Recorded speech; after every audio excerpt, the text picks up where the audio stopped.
Hi everyone, welcome to Newcastle Fans TV.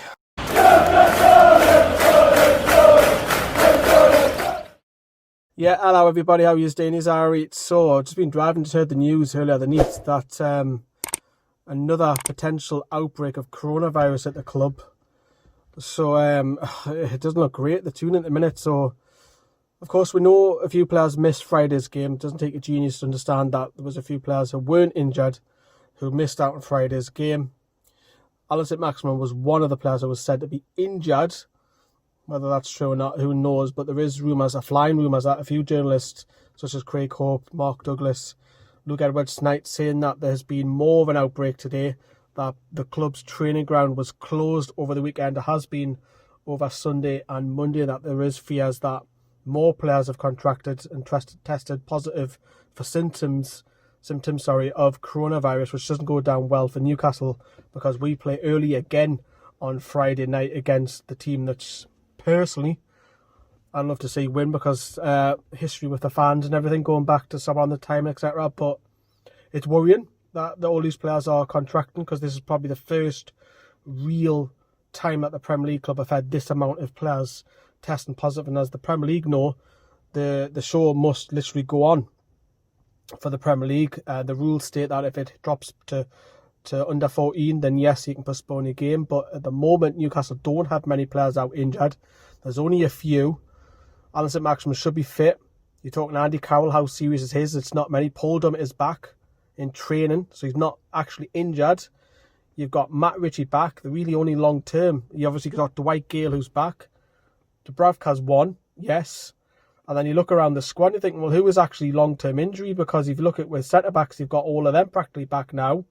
You look at our midfield, Shelby's back. So there isn't many players who are out injured at the minute for Newcastle. So it's alarming that if they're all dropped, that Newcastle's game might be in jeopardy. I don't think it will be, to be honest with you, on Friday. If I'm being brutally honest, I think the game will go ahead. But it's alarming, the news is breaking. Keep an eye on the socials across the Facebook and Twitter on Tuesday for more news. We'll have a look around and we'll post them every half an hour or so with the latest. But yeah, it's a bit alarming because obviously with the COVID-19 restrictions and obviously Newcastle being in Tier 3, and you know, you wouldn't have thought footballers get around as much with obviously they've got the squad and the families that they go to, but apart from that, they're not really going out. You wouldn't have thought so, but it's clearly been passed around. And we've seen Ben Dawson in the dugout before Palace's game, and we've seen Steve Agnew not there, but Steve Agnew was back on Friday. And I remember Fabian Schär speaking out on when he went out to international duty that one of the club doctors had picked up it, and obviously it's been passed around now. And let's just hope it doesn't spiral out of control. First of all, for the well-being and the safety of the individuals involved, and staff and players and their families as well, because that's more important than kicking a ball around on a football pitch. So of course we all want the game to go ahead. Of course we do. There's a selfish point of view, but more importantly is the safety of the individuals is more important. So let us know what you think on that situation. Of course, the club got an FA Cup draw, so we're out the FA Cup already before it's even begun, because we've got one of the most difficult ties you could physically get, because we're being drawn away to the Arsenal. Now, I know Arsenal are not the team that you once feared, but still, our record at the Emirates is shocking. Been down there a few times the last few years. Ballroom can't even score. Yeah, we got news. I'm not expecting an FA Cup run, so that means that the Brentford game in the League Cup just before Christmas becomes even more important, because if Newcastle win that game somehow, we're in the semi-finals. And then to look at the draw, who you get. Remember, the League Cup's only one game. This one game, it's not over two legs, but it's a horrible draw. FA Cup, Arsenal away. Last time we won there was what, 2007 to 8, 9, 10? 2010, I think Andy Carroll scored from a free kick, and it went over. I think it was Almunia in goal, and we won 1-0. But not fantastic. And the under 23's got walloped as well the day, which isn't great. But channel event news is that we are back.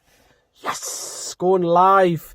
If any of you have been smart enough or clever enough or seen the article that I put out on my website today, you'll understand why we haven't been live for the last 3 months. Of course, our YouTube members already know this. We've had restrictions on our channel, which we weren't allowed to go live because of a certain topic. But we can. now, which is fantastic. And that means that the fan reaction show is back, people. That means you can have your opinion, have your say. That is coming back. Scoring the players will now be live instead of pre-recorded. We're moving the group reaction over to NFTV Extra, which means that the Facebook lads can have their own show and make that into a podcast. For the group reactions, going to be moved. Yeah, so it's fantastic that we can get all the videos back live. We can get the Greenwood and Mulliner show back live on both channels. I mean, we can stream on the second channel, don't get me wrong. But yeah, it's a huge change and a huge difference for us. Because late night games, when we're there till 1, 2 a.m, especially the people who do the work behind the scenes as well. So yeah, we're all live, and the WhatsApp and the black and white shows coming back this Thursday. So get involved in that, the WhatsApp messages and having your say, and you can come on to the show on the fan reaction. And of course, if you haven't seen, speaking of fans, we are part of presenting team, of part of an app called The Last Fan Standing. So it's a quiz app which we present, as well as other clubs, where you try and make your way and win prizes, and you can free enter and you can buy coins and all this, and you get free lives. And have a look at Last Fan Standing in the App Store.